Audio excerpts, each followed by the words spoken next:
Hi, അവിനാശാണ്. യാതൊരുവിധ മുൻ തയ്യാറെടുപ്പുകളും ഇല്ലാതെ എടുക്കുന്ന ഒരു വീഡിയോ ആണ്. അപ്പോൾ വിഷയം ഞാൻ പറയാം. ഇപ്പോൾ താഴെ ഇരുന്ന് ന്യൂസ് കണ്ടുകൊണ്ടിരിക്കുകയായിരുന്നു. എൻ്റെ ലൈഫിൽ ആദ്യമായിട്ടാണ് ഇത്രയും ദിവസം അടുപ്പിച്ച് ഞാനൊരു ന്യൂസ് ചാനൽ കാണുന്നത്. നമ്മളിൽ പലരും അങ്ങനെയായിരിക്കും. വിഷയം ഇതാണ്. അർജുൻ എന്ന് പറയുന്ന കോഴിക്കോട് സ്വദേശിയായിട്ടുള്ള മലയാളി ആയിട്ടുള്ള ഒരു ഡ്രൈവർ, ഒരു യുവാവ് അപ്രത്യക്ഷനായിട്ട് 13 ദിവസങ്ങളായി. അദ്ദേഹത്തിന് വേണ്ടിയുള്ള തെരച്ചിലിൽ ഷിരൂരിൽ ആ ഒരു നദിയിൽ, ഗംഗാവലി നദിയിൽ തിരയുന്ന ദൗത്യ സംഘത്തോടൊപ്പം മനസ്സുകൊണ്ടെങ്കിലും ഭാഗപാത്രമായവരാണ് നമ്മൾ മലയാളികളെല്ലാം.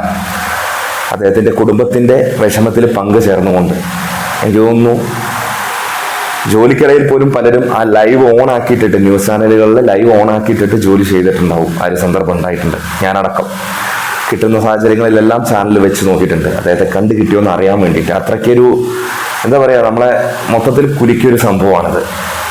അദ്ദേഹത്തെ കാണാതായതിൻ്റെ പുറകെ മണ്ണിട്ട് മൂടി ആ പ്രശ്നം അവസാനിപ്പിക്കാൻ നിന്ന കർണാടക സർക്കാരിനെ നമ്മൾ മലയാളികൾ ഒന്നടങ്കം പ്രതിരോധിച്ച് അതിനകത്തേക്ക് ഇടിച്ചു കയറി നമ്മുടെ ഭരണ സംവിധാനത്തിൻ്റെ സഹായത്തോട് കൂടിയിട്ട്, നമ്മുടെ മാധ്യമ സംവിധാനത്തിൻ്റെ സഹായത്തോട് കൂടിയിട്ട് ഇത്രയും ദിവസം തിരച്ചിലിന് മുൻകൈ എടുക്കുകയും കൂടാതെ മാധ്യമങ്ങൾ തത്സമയ ദൃശ്യങ്ങൾ നമ്മൾ മലയാളികളിലേക്ക് എത്തിച്ചുകൊണ്ടിരിക്കുകയും ചെയ്തിട്ടുണ്ടല്ലോ. എന്നാൽ ഇന്നിപ്പോൾ എല്ലാ തെരച്ചിലുകളും അവസാനിപ്പിച്ചിട്ട് അവർ പിന്മാറുകയാണ്. എന്ന് വെച്ചാൽ അവിടെ ഉണ്ടായിരുന്ന ട്രക്കുകൾ, വലിയ മെഷീനറികൾ കൊണ്ടുവന്നതെല്ലാം, എക്സവേറ്ററുകൾ, JCB, ഫോഴ്സ്, മറ്റു സംവിധാനങ്ങൾ എല്ലാം പിന്മാറിയിരിക്കുന്നു. അവിടെ ഇപ്പോൾ അവസാനിക്കുന്നത് ന്യൂസിൽ കണ്ടിടത്തോളം ഒരു ടെൻറ്റ് മാത്രമാണെന്നാണ് പറയുന്നത്. ഇനി അതുകൂടി പൊളിക്കുന്നതോട് കൂടിയിട്ട് താൽക്കാലികമായെന്ന് പറയുന്നുണ്ടെങ്കിൽ കൂടിയും എനിക്ക് തോന്നുന്നില്ല നിർത്തിവെച്ച് കഴിഞ്ഞാൽ വീണ്ടും അവർ വന്ന് ഇത് തെരച്ചിൽ തുടരുന്നു. എനിക്കെന്നല്ല, മലയാളികൾക്ക് ആർക്കും തോന്നാത്തൊരു കാര്യം. കണ്ടുകൊണ്ടിരിക്കുന്ന യാതൊരു തരത്തിലും പ്രതീക്ഷയില്ലാത്ത രീതിയിൽ കണ്ടുകൊണ്ടിരിക്കുന്നവർക്ക് അത്തരത്തിലുള്ള പ്രവൃത്തിയാണ് ഇപ്പം നടക്കുന്നത്. ഒരു പരിധിവരെ തുടക്കത്തിൽ അവർ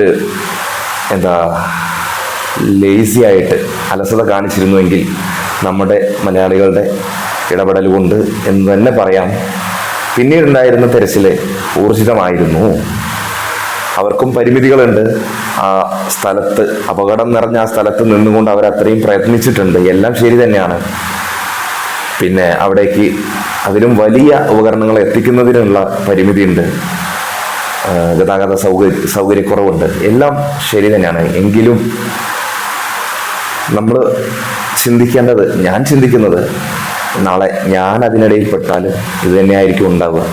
അത്തരത്തിലൊരു സന്ദർഭത്തിൽ നമ്മളെല്ലാവരും നമ്മുടെ നാട് വിട്ട് പുറത്തു പോകുന്നവരാണ്. ജോലിക്കും അല്ലെങ്കിൽ വിനോദത്തിനും മറ്റാവശ്യങ്ങൾക്കോ ആയിട്ട് യാത്ര ചെയ്യുന്നവരാണ്. വാഹനം ഓടിച്ചോ അല്ലാതെയോ പോകുന്നവരായിരിക്കും. ആയിരിക്കും എന്നല്ല, അത്തരം സന്ദർഭങ്ങളിൽ ഇതുപോലൊരു അപകടം നമ്മുടെ നാടിന് വെളിയിൽ നടന്നു കഴിഞ്ഞാൽ നമ്മളെ രക്ഷിക്കുന്നതിന് എന്ത് സംവിധാനമാണ് നമ്മുടെ ഈ ഭാരതത്തിലുള്ളതെന്നുള്ളത് ചിന്തിക്കാൻ പറ്റുന്നില്ല. 13 ദിവസക്കാലം അവർ പ്രയത്നിച്ചു. മനുഷ്യന്മാർ പ്രയത്നിച്ചു. അവർക്കുണ്ടായ പ്രഷർ അവർ ഉൾക്കൊണ്ട് അവരതിനു വേണ്ടി പ്രയത്നിച്ചു. സത്യമായ കാര്യം. അവരെ ആരെയും കുറ്റപ്പെടുത്താനില്ല. പക്ഷേ വേണ്ടത്ര സജ്ജീകരണങ്ങളോ ഉപകരണങ്ങളോ നമ്മുടെ നാട്ടിൽ ഇല്ലേ എന്നതാണ് ചോദ്യം.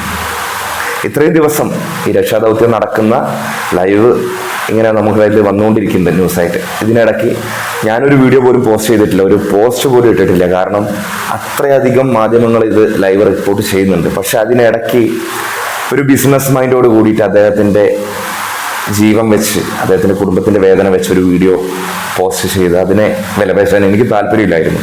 ഇന്നും ഞാൻ കണ്ടു ഈശ്വർ എന്ന് പറയുന്ന ആ ഒരു വ്യക്തി മുങ്ങി 6 തവണ 7 തവണ 8 തവണയോളം മുങ്ങി തെരച്ചിൽ നടത്തുമ്പോൾ ഇവിടെ തംബ്നെയിലുകൾ വരുന്നത് ഈശ്വർ അദ്ദേഹത്തെ കണ്ടു, അർജുനെ കണ്ടു, ട്രക്കിനടുത്തെത്തി, ട്രക്കിനകത്ത് കയറി, ട്രക്ക് പൊക്കി എന്നൊക്കെ പറഞ്ഞ തംബ്നെയിൽ. അവർക്ക് ക്ലിക്ക് ബൈറ്റിന് വേണ്ടിയിട്ടാണ്, വ്യൂസ് കിട്ടാൻ വേണ്ടിയിട്ടാണ്. പക്ഷെ ഞാൻ അതിനോട് യോജിക്കുന്നില്ല. കാരണം അത്തരത്തിലൊരു സംഭവം അല്ല ഇത്. ഒരു ഡിസാസ്റ്റർ അത് അതിൻ്റെതായ തനിമയോട് കൂടിയിട്ടല്ലേ, അതിൻ്റെതായ സത്യത്തോട് കൂടിയിട്ട് പുറം ലോകത്തോട് അറിയിക്കുന്ന രീതിയോട് ഞാൻ വിയോജിക്കില്ല. പക്ഷെ ഇത് ശരിയല്ല എന്ന് എനിക്ക് തോന്നുന്നു. പിന്നെ അവരെ കുടുംബം, അദ്ദേഹത്തിന് വേണ്ടിയുള്ള കാത്തിരിപ്പ്, ആ കൊച്ചിനെ വെച്ച് വിലപേശുക എന്ന് പറഞ്ഞാൽ ആ കുട്ടിയുടെ ദൃശ്യങ്ങൾ സോഷ്യൽ മീഡിയയിൽ പകർത്തി പോസ്റ്റ് ചെയ്ത് ഇപ്പോൾ അത് കേസായിട്ടുണ്ട്. ഏത് ചാനലാണോ ആ ചാനലിനെതിരെ കേസുണ്ട്. അതുപോലെ അയാളുടെ അമ്മയുടെയും വീട്ടുകാരുടെയും നാട്ടുകാരുടെയും ഒക്കെ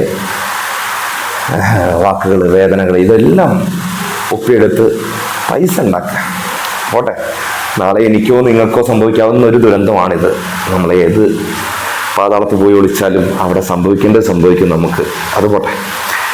അപ്പോൾ ഇത്തരത്തിലൊരു സന്ദർഭത്തിൽ എനിക്ക് പറയാനുള്ളത്, ആ തെരച്ചിൽ അവസാനിപ്പിച്ചു കഴിഞ്ഞാൽ പിന്നീട് അത് തുടരില്ല എന്നുള്ളതൊരു സത്യമായ കാര്യമാണ്.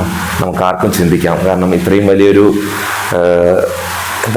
വലിയൊരു പ്രയത്നം തന്നെ 13 ദിവസങ്ങളോളം ഉണ്ടായിട്ട് കണ്ടു കിട്ടാത്തൊരു കാര്യം പിന്മാറിയതിന് ശേഷം അവർ വീണ്ടും വന്ന് തുടരുമോ എന്നുള്ളത് സംശയമാണ്. അതുകൊണ്ട് തന്നെ അതിന് വേണ്ട നടപടികൾ നമ്മുടെ സർക്കാർ എടുക്കണം എന്ന് തന്നെയാണ് പറയാനുള്ളത്. കാരണം ഇനിയിപ്പോൾ ഇത്രയും ദിവസമായി അദ്ദേഹത്തെ ജീവനോടെ കിട്ടുമോ എന്നുള്ള കാര്യത്തിൽ ആ കുടുംബത്തിന് പോലും യാതൊരു പ്രതീക്ഷയില്ല. ശരീരമെങ്കിലും കാണാൻ പറ്റുന്ന രീതിയിൽ കിട്ടിയാൽ മതി എന്നായിരുന്നു കഴിഞ്ഞ കുറച്ച് നാളുകളായിട്ട്, ഒരു 7-8 ദിവസത്തിന് ശേഷം അവരുടെ അമ്മ പോലും ഭാര്യ പോലും പറഞ്ഞിട്ടുണ്ടായിരുന്നു. അർജുൻ്റെ അമ്മയോ ഭാര്യ പറഞ്ഞിട്ടുണ്ടായിരുന്നത്. അത് തന്നെയാണ് ഇപ്പം ഞാനും ആവശ്യപ്പെടുന്നത്. കാരണം അദ്ദേഹത്തിൻ്റെ ശരീരമെങ്കിലും ആ കുടുംബത്തിന് തിരിച്ച് കിട്ടുന്ന രീതിയിലുള്ള ഒരു പ്രവർത്തനം ഇനിയും തുടരണമെന്ന് തന്നെയാണ് എനിക്ക് പറയാനുള്ളത്. കാരണം അവരുടെ ബുദ്ധിമുട്ടുകൾ മനസ്സിലാക്കിക്കൊണ്ട് തന്നെ സംസാരിക്കുന്നത്. കാരണം കാലാവസ്ഥ അനുയോജ്യമായ രീതിയിലല്ല ഉള്ളത്, അനുകൂലമല്ല, പ്രതികൂലമായ കാലാവസ്ഥയാണ് ഉള്ളത്.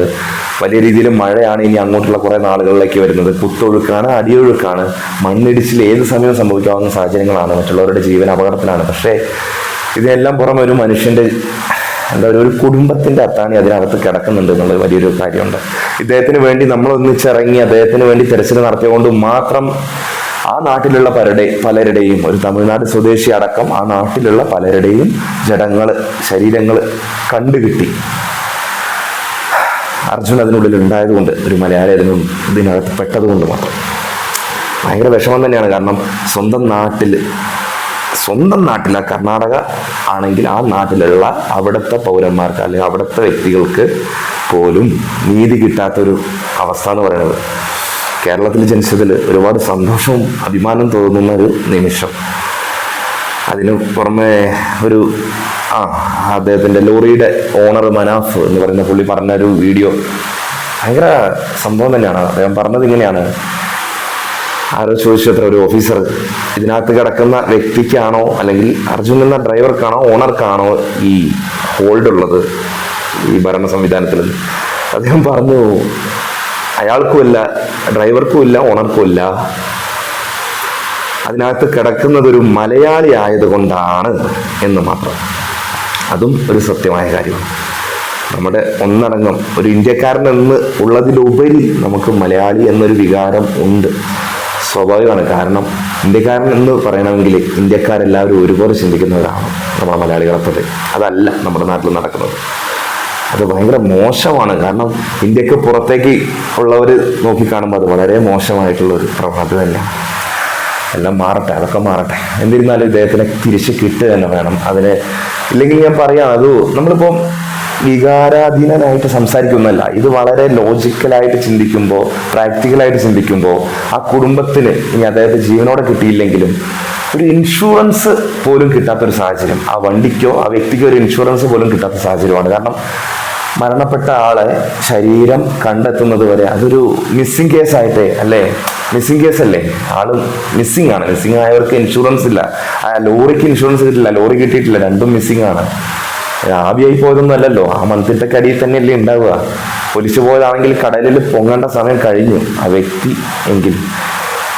പറയാൻ പറ്റില്ല ഇനിയിപ്പോൾ ഏത് സാഹചര്യമാണ് എന്താണ് ഒന്നും അറിയില്ല. നമുക്കിങ്ങനെ അനുമാനങ്ങൾ പറയാമെന്നല്ലാതെ സത്യമായ സാഹചര്യം എന്താണെന്ന് അറിയില്ല. ഇവിടെ ഇരുന്ന് നമ്മൾ കാണുന്ന വിഷ്വൽസ് മാത്രമേ നമ്മളതിലുള്ളൂ. എന്നിരുന്നാലും നല്ല രീതിയിൽ അതൊന്ന് തുടരാനുള്ള സംവിധാനങ്ങൾ നമ്മുടെ സർക്കാർ ഉണ്ടാക്കട്ടെ.